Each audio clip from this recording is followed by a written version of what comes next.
Hello and welcome to Everyday Oral Surgery. This is your host, Dr. Grant Stucki. I am an oral and maxillofacial surgeon practicing in Denver, Colorado. The goal of this podcast is to connect, learn, and inspire. In this podcast, you'll be hearing from OMS surgeons all over the globe discussing ways to improve the practice of oral and maxillofacial surgery. Most information shared in this podcast will be based on personal experience and opinions, so please supplement what you learn here with approved research studies. Without further ado, please enjoy today's episode. Welcome everyone to another episode. Today I am with Dr. Paras Patel. He is an oral maxillofacial pathologist practicing in Texas. Paras, thank you for joining us again on the podcast. Well, thanks for having me, even though it was me reaching out and being like, "Hey, I think we should talk about this." So I love it. I appreciate your acceptance and tolerance for having a pathologist on and talking about stuff. That's good stuff.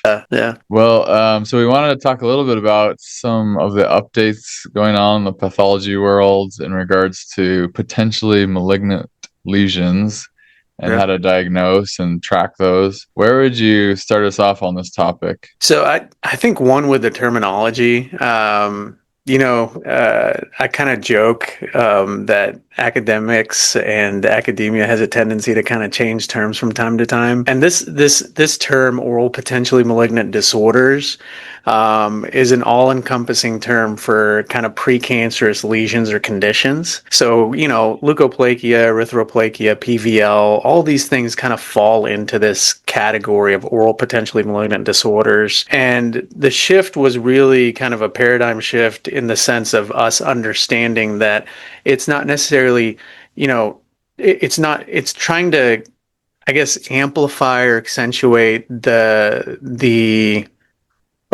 best way to put it was probably like emphasize the severity or the potential severity of these cases. Instead of saying it's pre-cancer, it's saying, hey, these are potentially malignant, right? And we all know, you could biopsy a leukoplakia, you think it's precancerous, and you can get squamous cell carcinoma as a diagnosis. So I think it's just to emphasize, and put a little bit more focus on, hey, these lesions are potentially malignant, right? And so hopefully that shift drives a little bit of knowledge and focus forward on clinicians with lesions like this. I think if we're looking at that, though, Grant, to be honest with you, there's a paradigm shift that's happening slowly from the clinical as well as the histopathologic kind of standpoint in this kind of realm of precancer. The Amos white paper on dysplasia and all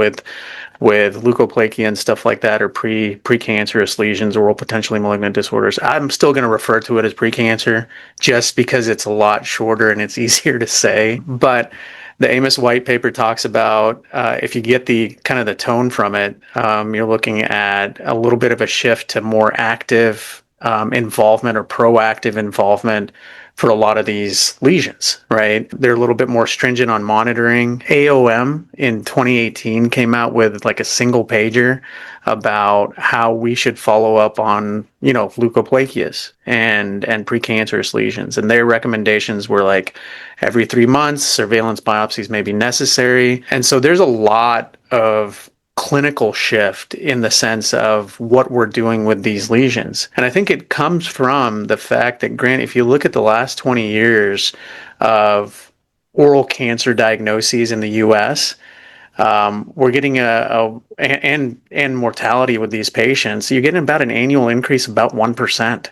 For 20 years. So it's already at that terminal stage of squamous cell carcinoma, right? So there is truly a shift because I think we have downplayed for decades what to do with some of these lesions, And I think you and I both know there's really not a uniform or standard protocol for management. Right? There's not, there's not like NCCN guidelines for squamous cell for a mild epithelial dysplasia in a leukoplakia, right? Mm-hmm. You could probably ask 10 to 20 to 30 to maybe 100 surgeons, and you're going to have it kind of parse out into little categories. Some people are going to say, hey, we'll see it once a year. Some people say, hey, don't worry about it. Some people are going to be a little bit more aggressive, right? But with the trends of more cancer diagnosis, at least on the clinical side, there's been a lot of impact in the sense of maybe we need to be more proactive. Maybe we need to, monitor these a little bit closer. Maybe we should be, interventional at some point. And that's also followed by the histopath side. The newest iteration of the WHO has come up with numerous architectural and cytologic criteria that have been added to grading of dysplasia. So that means there's more things that we're looking at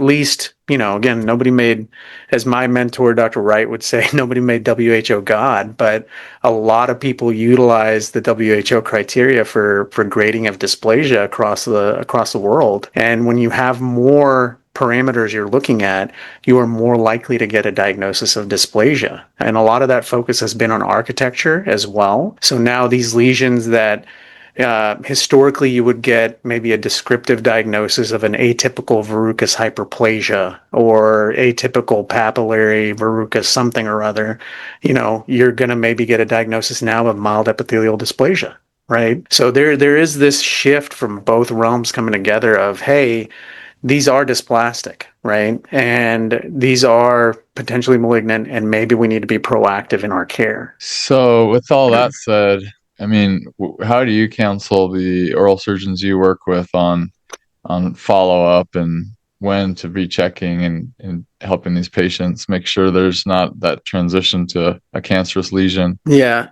I mean, that's a really good question. In my clinical practice, I am in private practice here in Dallas, and in our clinical practice, we do see a lot of isolated as well as multifocal precancerous disease. So we do see a lot of PVL and stuff like that. I'm pretty black and white with the way I approach these. I have a tendency to, and I tell patients just transparently that I'm aggressive. Regardless of grade of dysplasia, obviously severe, everybody has, some conformity in the sense that we need to excise this. But, with mild, moderate, I still have a tendency, hey, if this was, my family member, if this was me, I'd kind of want it out, right? So I typically tell surgeons, I don't necessarily push them to say, hey, excise this, because sometimes that leads to a lot of morbidity as well. But there's a lot of other treatments available now that have been available for decades, like laser ablation, topical chemotherapeutics, things like that, that I'm more apt to saying, hey, it's probably, it might be a good idea to have this discussion with the patient. And it really is a mutual decision that you and the patient make, right? If we're looking at a follow-up protocol, I usually say every 3 to 4 months. To kind of establish some degree of stability. And that's us clinically evaluating a lesion, right? We don't have the, fluorescent lifetime optical tomography and all those, the optical kind of technology that's readily available in some research arenas that's commercially available. So it's not like we can do in vivo imaging of the cells and, and all the adjuncts. You've seen the publications on JADA. There's really no adjunct that is superior to biopsy and clinical evaluation, right? So I typically recommend every 3 to 4 months. And then it may require, if there's any changes in, the architecture of the lesion, the opacity of the lesion, maybe red speckling, any ulceration, I mean, it's going to require a biopsy. And so the patient should be fully aware as far as the expectations go that, hey, we may actually need to sample this again at some point, And it's a lifetime follow-up. That's the main thing I tell my patients, and that I tell surgeons to discuss with their patients. Say, hey,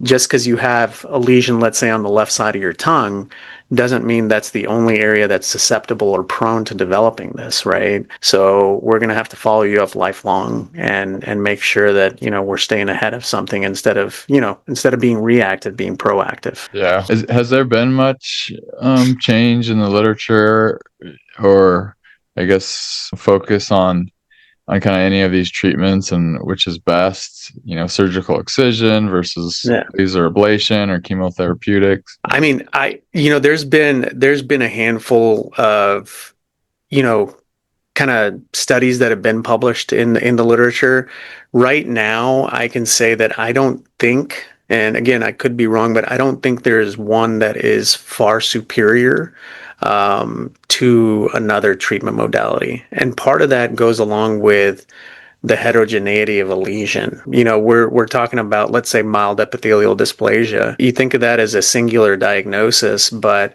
there could be different pathways, different molecular changes, genetic aberrations that are actually driving this thing along with the field effect. So it could be something that you excise or ablate and you never hear from it again. My longest standing patients, I think 10 years, we did an ablation on the ventral aspect of her tongue in her late 40s. We have not seen anything. Right. And my initial follow-ups were very clustered together, 3 months, 4 months, 4 to 6 months. And then we've kind of pushed it out where I'm seeing her every 8 to 12 months, but she's absolutely clear. But for a patient like that, I have probably 2 patients that, we do an ablation, or we use topical and we get, what I consider to be persistent lesion, or what some people may deem as recurrence, right? I call it persistence because I think it's still genetically in the cells around it. Is there a chance you miss a couple of areas? Absolutely. So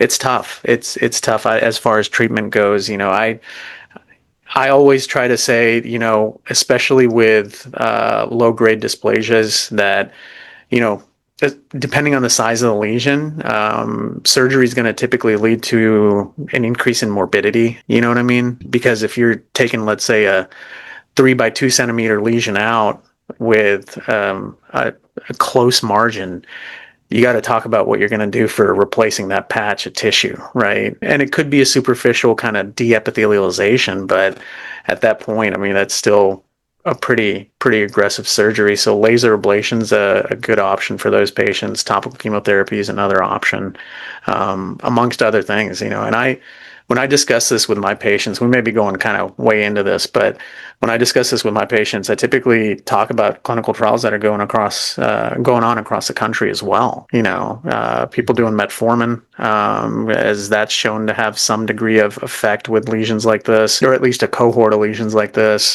For PVL patients, there's already been published data on systemic immunotherapy. They were using checkpoint inhibitors. There was a publication out of Glenn Hanna was the one who kind of was the PI or the initial investigator, but there was a handful of folks, including a pretty well-known oral medicine gentleman named Alessandro Villa, who's in Florida now, but they published their data on PVL patients, and some of these patients, even though it wasn't a large percentage, did respond with immunotherapy in regards to the lesions, getting smaller or completely disappearing. So there's a lot.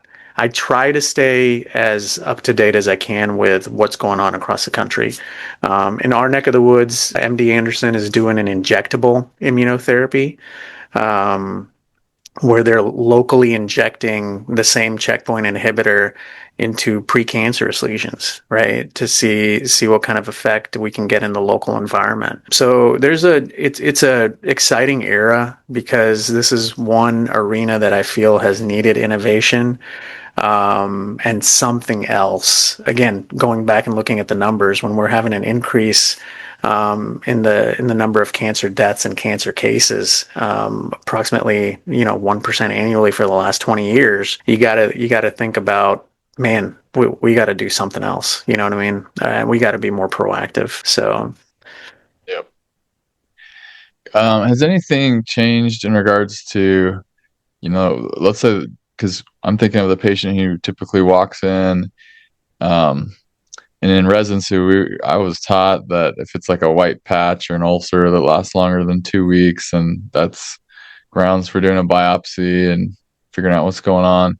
For those patients, because we probably the bulk of our what we call biopsy evaluation patients they're asymptomatic, and it was just like a general GP dentist who noticed something and said, oh, okay, go get that checked out by the oral surgeon. What is your counsel there as far as when to biopsy with a lesion that may be asymptomatic? Yeah, I mean, I think a 2-week period. You can probably find different criteria, but my threshold is about 2 weeks.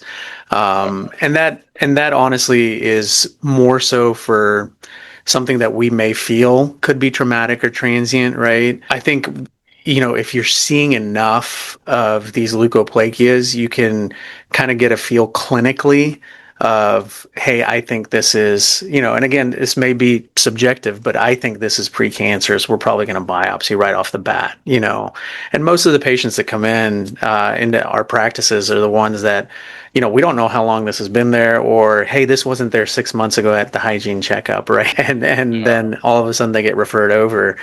What I typically look for, and I kind of refer to this as, what I can do is I can send a couple of, I have like a slide deck of images of stuff, but what I call is like this cracked mud appearance. It kind of looks like a dried out riverbed.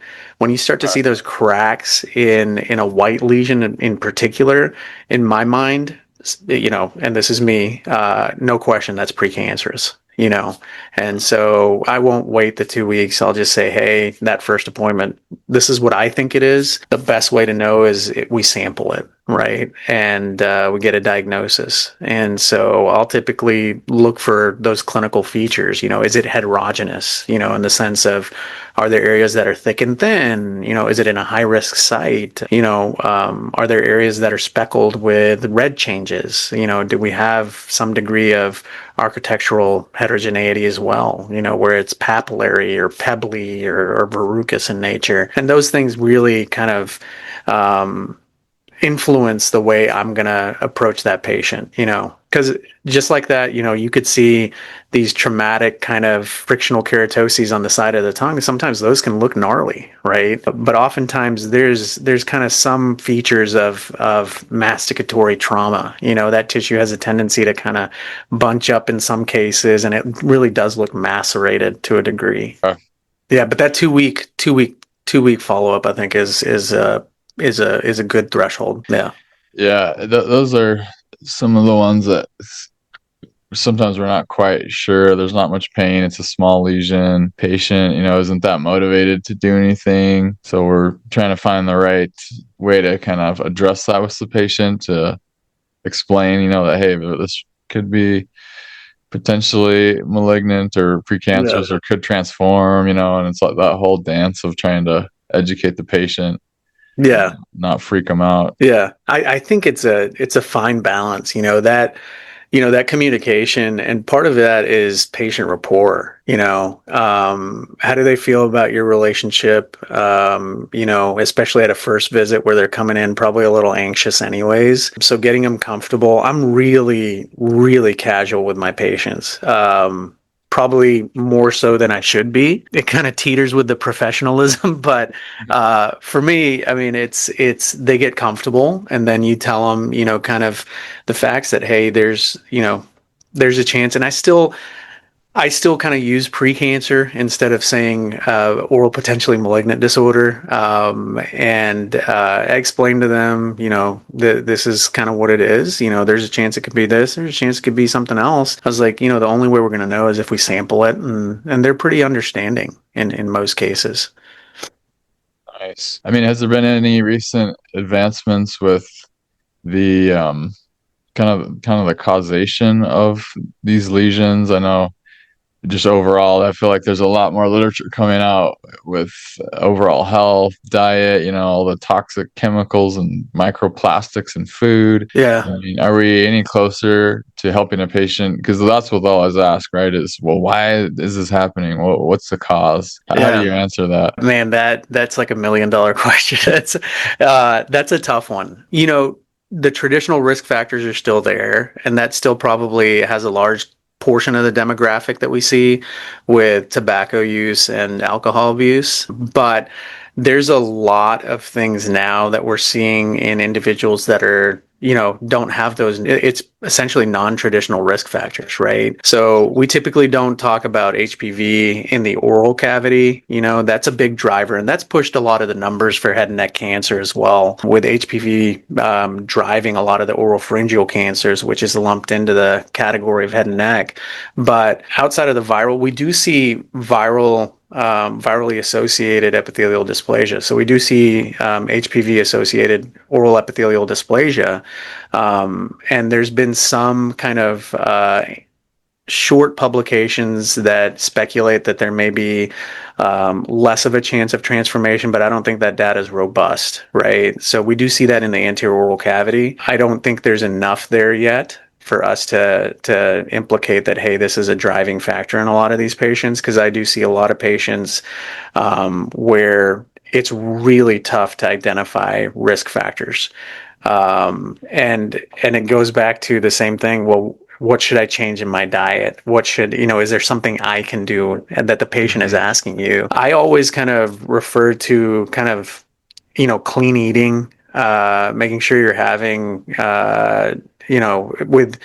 with females and with males, I'll talk about different things like iron deficiency as well. It's not uncommon that patients, especially females that come in, will have a history of anemia. And I say, hey, have you had, iron deficiency or anything like that? And that iron deficiency, especially in the chronic setting, increases your chance of esophageal, but also oral cancer. I take an overall look at systemic health as well. So I look at patients who are diabetics to check their A1C. A high A1C or a brittle diabetic has an increased risk of cancer. Right. So because essentially we're, immunocompromised or immunosuppressed, and it can lead to things downstream. And so looking at the overall health, other, comorbid conditions, things like that. But I typically, as far as the eating and the foods and stuff like that, I try to steer people away from ultra processed foods. There's not really much yet into what new driving factors are. This is probably a good segue, and I might ask if we can do this. We'll talk a little bit about kind of the gingival lesions that we're seeing. Yeah. And in that case, that was never traditionally a high-risk site for the development of cancer, right? We are seeing a lot of gingival carcinoma, and PVL has a propensity for, not just the buccal mucosa, but gingiva is a preferred site for proliferative verrucous leukoplakia, right? And so what's driving that? I had a colleague who was at University Pacific, who's now here at Texas A&M in Dallas, who had published a finding of some foreign material embedded in gingival biopsies where there was a non-homogeneous leukoplakia. And it was a silicon is what they found. The material was, which can be carcinogenic, so not silicone, but silicon.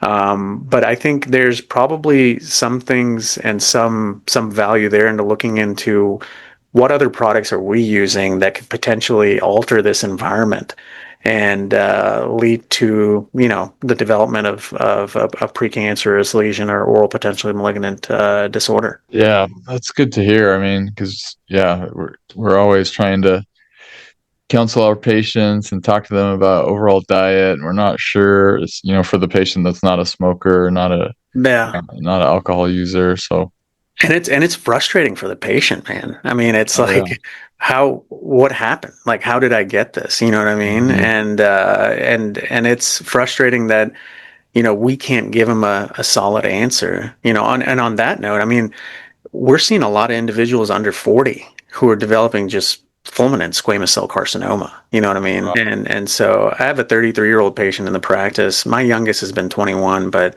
I had a 33-year-old who had high-grade dysplasia, and they did a big resection, floor, mouth, lateral tongue. And talking about morbidity, I mean, that tissue is scarred. So his tongue is, I wouldn't say immobile, but it has limited mobility. The left posterior aspect of his tongue and floor, mouth is essentially fused to the lingual mucosa post-surgery. So, he can't move his tongue up and to the right, and he can't move it to the right at all, right? He's 33.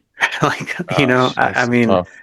So, and in his case, not a smoker, not a drinker. What happened, right? What has caused this? And I'm not sure, Yeah.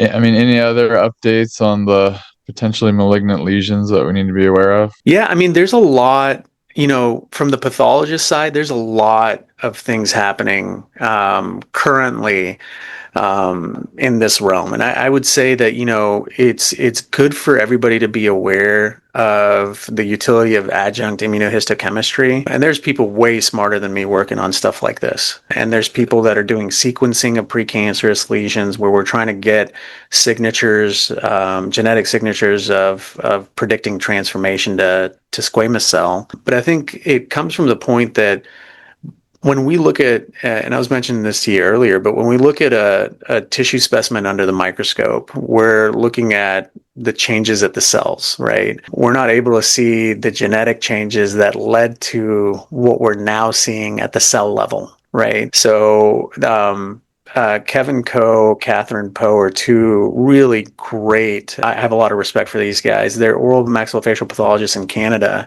and their cohort published, I want to say maybe in 2023 or 22, the utilization of P53 in addition to dysplasia grading. And they found that when you have an altered P53 pattern, there's a higher chance for malignant transformation. And this goes back to, again, we can't just utilize, in my mind, we can't just utilize one biomarker because there's multiple pathways to transformation. It is a complex system. You know, the diagnosis of squamous cell and even dysplasia is a singular diagnosis, but genetically, these carcinomas are different, right? Like not like everyone is different from another one, but it's like saying, you and I are Americans. We have the same genetics, right? So squamous cell carcinoma is the same thing. It's squamous cell carcinoma, but they can have different genetic signatures that are actually driving that cancer. And so, that publication talked about P53 alteration, and that's easily done in a lab. Pathologists can order P53, and if it's altered, they can at least make the comment, because in that publication, they actually sequenced a handful of those cases, and they did find somatic mutations that correlated to an abnormal P53 staining pattern at the protein level. So you could use IHC to help as a pathologist on that side. Other things that, there's a recent publication, I want to say like this week, that I was fortunate enough to be involved in, where we're looking at other biomarkers as well, that can be done with immunohistochemistry. And so MTAP is another one, that's MTAP, that we're looking at in regards to a pathway to transformation. And then I'm part of a company that's called Proteocyte. They've developed a test that's commercially available. Their biomarker they use is S100A7. And not only do we use that biomarker, but we also have an AI algorithm, which is now an open box. That means we can manipulate, add parameters, add other things in there. But it uses an AI algorithm to look at cytomorphometric parameters, as well as the staining of S100A7. And you essentially get a report that tells you your risk of transformation for that specific lesion in that patient. And that is fed through a living organism of 15 years worth of data, And so every new case is compared to the old cases, and the system learns as it goes. And again, this is a test that all you have to do is fill out a rec, chair side, and then send it to the company, or you fax it, and essentially the company will get in touch with the lab. You don't have to do an additional biopsy. You don't have to do anything. That original biopsy, the tissue, they request it from the lab. We do our staining, and then I evaluate at least the cases in the U.S. for that. Okay.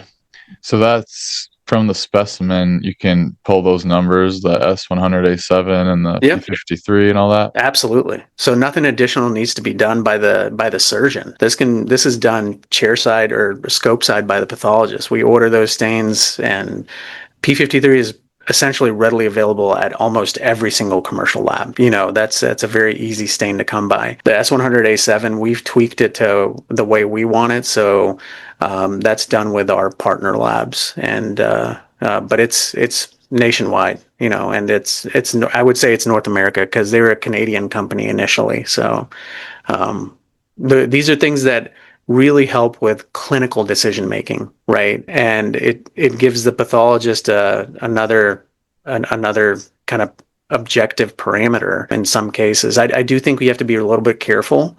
A negative or I call it negative, but if you have a wild type or normal P53 in a moderate dysplasia, there's a chance it could be another pathway that's going to lead to progression. So I wouldn't necessarily minimize, hey, this the normal P53 and you have high grade dysplasia. I would still treat it as high grade dysplasia or severe dysplasia and recommend interventional treatment, because you got to consider we don't know all of the story yet. We're starting to kind of parse out some of the sentences to make a chapter, and then eventually come up with a book, right? But if you have, like, let's say a low grade and it comes back with a high P53 number, Yeah. that's something you could educate the patient with and say, well, there's a higher chance of transformation because of this marker being elevated. 100%. So if it's an altered P53 staining pattern, I think you could at least, it gives the clinicians another objective point to talk on with the patient, that, hey, even though the histologic findings were low grade at the cellular level, we know that this is driven by genetic changes. And in your case, it looks like you do have some susceptible changes that might lead to transformation a little quicker. So it gives the clinician direction, right? It's like, hey, instead of seeing you once a year, we might see you every 3 months. Hey, let's consider taking this out if it's clinically amenable, right? Let's talk about treatment modalities here for you. And you were mentioning AI can help to some degree with processing this data, or how does that play in? Yeah, so we're the Stratasite test uses AI, and so we are in the midst of adding additional parameters, or talking about adding additional parameters. Right now, we look at just a small kind of few parameters that we're looking at, a small cohort of things, but AI essentially is accurate because I'm teaching the system, or we're teaching the system, of, hey, this is abnormal and this is normal, right? And over hundreds and thousands of cases, man, it is way more accurate day to day than a human is going to be. And I think that there's value in that. And we all know, you've seen publications on inter-observer variability with dysplasia grading, as well as intra-observer variability with dysplasia grading. So on a day where I may call something mild dysplasia, I may come back and say, oh, I don't think this is dysplastic, right? And that's the subjectivity that goes into this. So what we're trying to do, at least and I shouldn't say we, I should say it's probably like the royal we, but it's like what everybody is trying to do is essentially come up with a more objective way to predict transformation, right? And at the end of the day, that's the goal. Yeah, that's a great tool, and great to know about this stuff, because that is always the next question, right? That a patient has is, well, what's the risk, and Yep. How often will this transform? To be able to give them a little more data with some of these metrics and these extra staining. It's huge, because I'm sure you're like me. It's one of those cases. Most of the surgeons, that I work with, where when they say mild dysplasia and the patient asks, well, what are the chances? I look at the longitudinal data and I'm like, it's, and this is essentially how I phrase it. I'm like, the chances are low. Reports of 1% to 5% chance of becoming cancer, over a period of time. But I also tell the patient, but I can't predict whether you're in that 1 to 5 or you're in that, 99 to 95, right? So for me, I'm gonna not gamble on this. Let's say it's even a centimeter by, a half a centimeter lesion on the lateral tongue. I'll tell them, I was like, if this does become cancer, this is what your surgery looks like. You know what I mean? And I don't try to scare them, but I tell them, this is what we're dealing with. And if I could predict it, man, I wouldn't want to do surgery, right? Like I'd be more comfortable watching it, even though I have a hard time watching anything. But I tell patients, this was anybody that I'm close to, which I essentially treat all my patients like family. I'm like, I want this out. I'm not going to take a gamble, right? Not take a risk. Yeah. One question, kind of going back to the basics for the oral surgeon, is, just in regards to what you recommend for a good biopsy that can be easily diagnosed. Let's say in a patient that's got an ulceration, and it's hurting. Is it still, you kind of take half of a the ulcer and half of good tissue around it? How do you counsel maybe the younger oral surgeon who? Yeah, I would. That's an excellent point, and I think that you're spot on, right? Like we would want to do, kind of perilesional with a little bit of ulcer there. So you could do half and half, or kind of have the tip of your ellipse into the ulceration. Outside of carcinoma, punching right into an ulcer, it's fairly non-specific. Again, outside of carcinoma, because in carcinoma, most of the time we're going to see invasive disease in that biopsy, even in an area of ulceration. But I typically recommend, again, going exactly like you said, do a half and half. Don't just give me an ulcer, because the ulcer can be non-specific, right? And that's also going to be based off of what this looks like. If it's just an ulceration with a rolled border with no white changes around it, then yeah, I think half and half, going with that rolled border and then half into the ulceration, making sure you're getting a good depth, is going to be enough. Let's say that there are white changes around it that are a little bit more diffuse, right? Then I would probably sample near the ulcer, exactly like we said, maybe half and half, or tail into the ulcer with the ellipse. And then I would also sample representatively another area that's white. Right. So that's the other big thing that I usually tell, clinicians. It's like, the bigger the lesion, the more likely on a single biopsy you're going to miss, a different degree of dysplasia. Right. And so the larger the lesion, I'd recommend representative sampling of that lesion. So that way you're getting a good idea, especially looking at if it is, thick or thin, or there are areas that are more pebbly. Make sure you sample the worst looking areas, but then also take an area that looks kind of like the rest of it, right? So there's a lot that goes into kind of decision making for where you want to biopsy, because it could underrepresent what the lesional process is. Yeah, that's really helpful. Thanks for kind of explaining that a little more in depth there. Well, this is awesome. I think this is some great information. Hopefully that the routine oral maxillofacial surgeon can benefit from. Any other words of wisdom? Yeah, I mean, to me, like I said, I think the biggest thing is, I think we're gearing more towards a proactive approach. There's a lot of different things that are coming out. There's another company I've been fortunate enough to kind of work with, which is also doing clinical trials, and they're on, the best resource, clinicaltrials.gov. You type in leukoplakia or PVL or whatever you want to type in, and it will pull up, what's going on across the country. But there's a company that's also doing localized mucoadhesive as well as injectable traditional chemotherapy. And so I was in DC just 2 weeks ago. We had a meeting with the FDA about this, but it's one of those things where, localized usage of traditional chemotherapeutics forgoes the patients having systemic side effects. And you have, at least in our initial phase 2-3 that we've gathered data on at this point, man, we've had just phenomenal results. And wow. So it's a platinum-based therapy, and you literally put a patch on the precancerous lesion. And our patients were all CIS or high-grade dysplasia patients, and 17 out of the 18 lesions had complete pathologic response. You know what I mean? And the one that didn't went from a high grade to a low grade. And so essentially there's an avenue for treatment there. But I would say, man, I kind of look in your region and what people are doing. Give patients the options when they recognize that, man, you're really well educated about what's going on in this arena.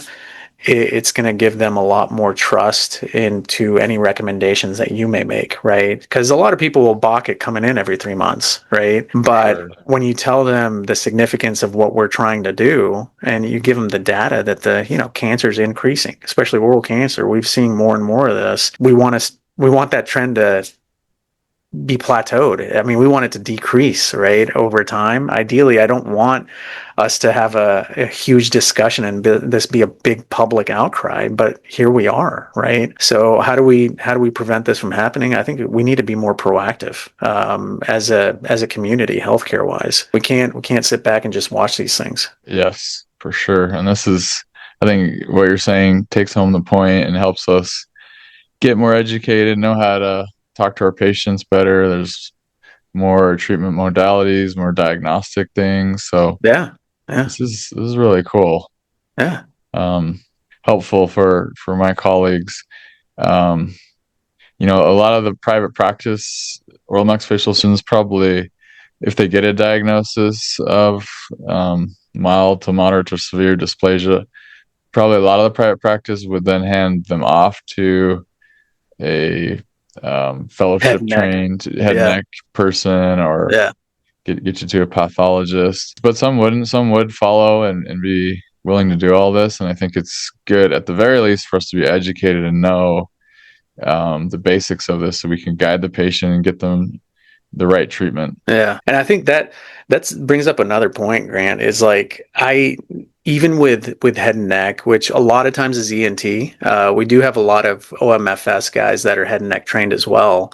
But they're not as diffusely available as some of the ENT folks, right? And I think there's still somewhat of a traditional mentality with some of those folks as well. We do have a great cohort of head and neck folks where I'm at. So I'm lucky that there's people that are more in the mindset of we need to be proactive, but it's not uncommon to refer to a head and neck and they're like, oh, it's dysplasia. Like, don't worry about it. We're not going to do anything about it. And I've seen that happen more often than I would like. And then the patient returns back to our clinic and ends up having, a fungating mass, or we have some progression of the lesional process. And so it's like, man, Yeah. That once a year follow-up it may not be enough for some of these patients. So I think, again, taking a little bit of the onus on what you're comfortable taking on as part of your practice, but also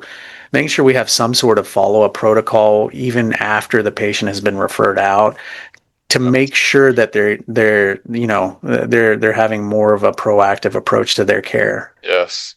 Yeah. I think too, that handoff, it's so crazy. I've seen so many failed handoffs. It's Yeah. like, hey, I'm contacting my go-to guy, right, Yeah. for dealing with this, and like, I swear, more often than not, it's like I'll check back in like a few weeks to a month, and then the patient hasn't seen him. Well, what happened? Well, there was an insurance difficulty. They don't take my insurance, and Yeah. you just like want to pull your hair out, but it's just so critical, and we're getting so stressed, and we got to get this patient seen, and they're getting blocked by multiple offices, and Right. it's just one of those things that I feel like too many people, waste time, can fall through the cracks, and then these lesions can definitely get worse, and their prognosis gets worse just because they couldn't get to the right person at the right time. Yeah. Oh, I think you bring up an excellent point, because the insurance thing is huge. Like, what I've done, which may not be, applicable to everybody, but in I have a cohort of about 6 or 7 head and neck surgeons with different groups here, and or 6 or 7 head and neck practices. And so there's obviously our go-tos, but I'm always, before the patient leaves the office, I'll either have the staff call to make sure that they take their insurance. And if they don't, then I go to my second choice or my third choice or my fourth choice to figure out where can I get this patient in. And then I'll usually follow up, which most of us usually have a direct way to contact these guys and be like, hey, I'm sending this patient over. This is what I think is going on. I want you to take a look at the patient, So kind of having the staff, utilizing your staff fully in that sense before the patient leaves the office, I think can be helpful in making sure because I've had that happen, Grant. Like, I was like, before I started doing this, I was like, oh, this is who I'm going to send you to. And then like 4 weeks later, the patient calls the office and they're like, hey, do you have another recommendation? This doctor doesn't take my insurance. And I'm like, it's been a month. Gosh. Like, Yeah. what happened here? You know what I mean? Yeah. And a month may not make any Frustrating. difference, but it could easily be, especially if the patient's not motivated, it could be a year, right? And it's like, oh, Yeah. I just didn't follow up. They didn't take my insurance. I didn't know. So I do think there's a lot of places where people can slip through those cracks. Yep. Real quick, I just wanted to hear what you say to patients who have like a mild to moderate, and you put them on the schedule, and they know when they're supposed to come in. But what do you say to them? Like, what's the wording, as far as, because like I'll have some wording to say, well, if it becomes painful, if it becomes bigger, blah blah blah, then you come back immediately. We don't wait till your follow up in 6 months or whatever. What do Yeah. you say to them? Yeah. So if a patient comes in, let's say they already have a diagnosis, right, of a mild dysplasia or something like that, or let's say they don't, right? What I'll do at the first appointment is I'll tell them, hey, after the clinical exam, I'll say, to me, this looks like it's a precancerous lesion, and within reason, I'll talk about, you know, whether I feel there's cancer or not, which is not what something I recommend, because you can always get surprised with some cases, as I have, right? Sometimes you think it looks really innocuous and you biopsy it and your diagnosis comes back as squamous cell. And I have more than a handful of examples of cases like that. But what I typically say is, hey, I think this lesion is precancerous. I do think we should sample it and get an idea of what level of precancer we're dealing with, right? And I am very transparent with them. Now, let's say they come in with a diagnosis of dysplasia already. I usually tell them that, hey, you have mild or moderate dysplasia, at our post-op visit or whatever. And these are the chances of this lesion becoming cancer. And I'll kind of rely on the percentages that I discussed earlier.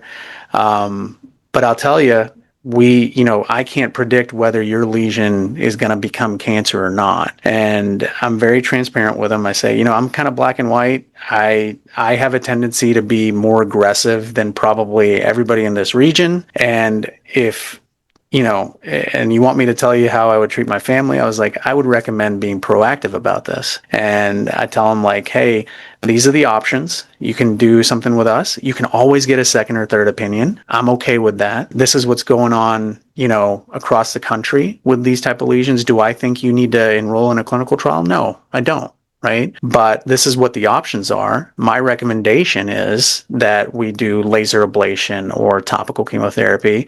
If you want to keep an eye on it, with this grade of dysplasia, let's say mild dysplasia, that's fine. We will continue to see you every 3 months. Now, if you notice changes between appointments, I need you to give me a call. We'll squeeze you in anywhere we can, right? So that's essentially, again, I'm very, like I said, aggressive and proactive with this stuff. So my discussion may be a little bit different than most individuals, but I tell them that these are kind of the chances.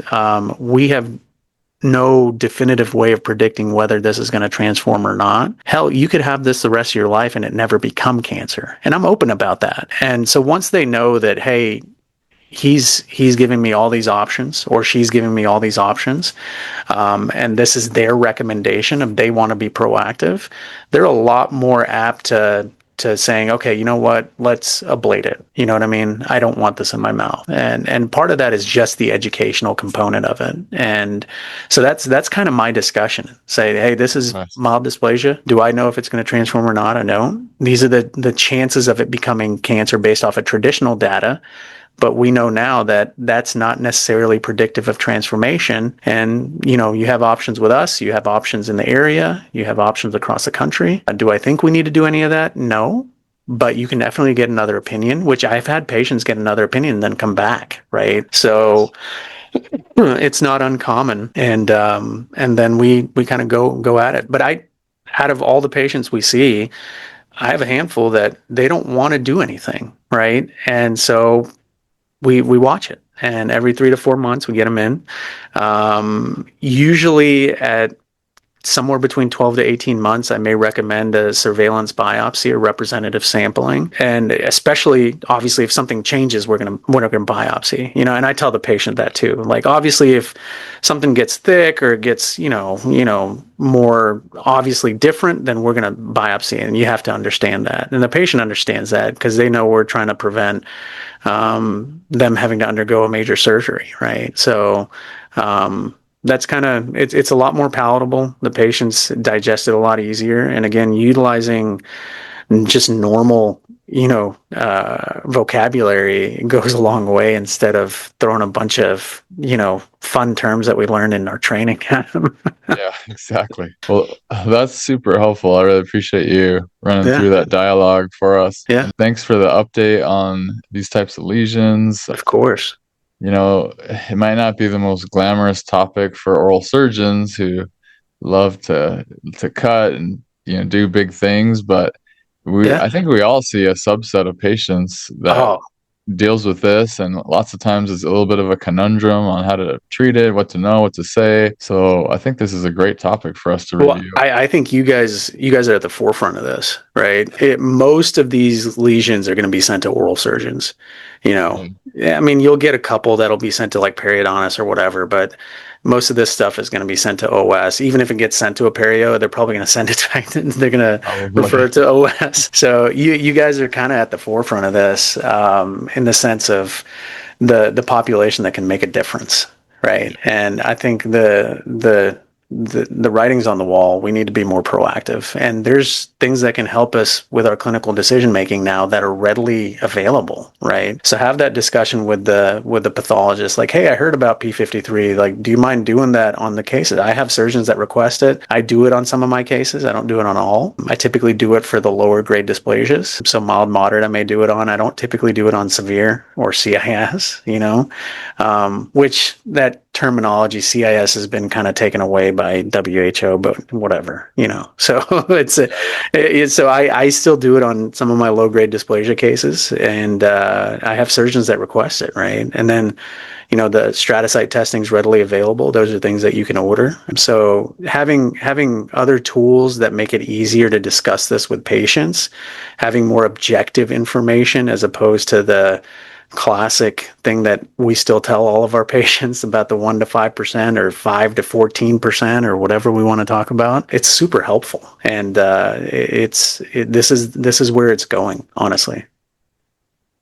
Love it. This has been really easy to understand too. I love the way you talk about these things and help us Yeah, to understand in a layman's term. If you're good with it, I can put your contact information in the show notes. of So course. if Yeah. listeners have further questions, maybe they could reach out to you. Is that cool? Oh, absolutely. And then what I'll do is I'll give you like some of the publications I referred to. We can just Okay. have like the DOIs or whatever on there, and Awesome. and the other stuff. So it's easy. All right. Well, Paras, thank you for your time. It's really nice I of you to do appreciate that. it, man. No, thanks for having me, and thanks for listening. It's always a pleasure, Grant.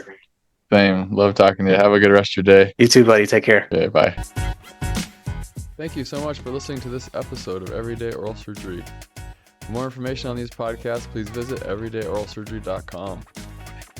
I love feedback and would be very grateful if you would reach out to me via my email, grantstucki@gmail.com, and let me know what you thought of this episode. Or you can text me at 720-441-6059. Additionally, if you have any topics you'd like to hear about, or if you would like to be a guest on the podcast, please email or text me.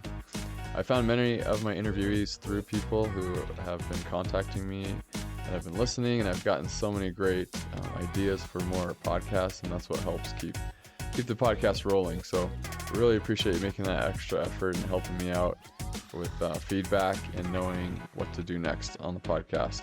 Thank you so much.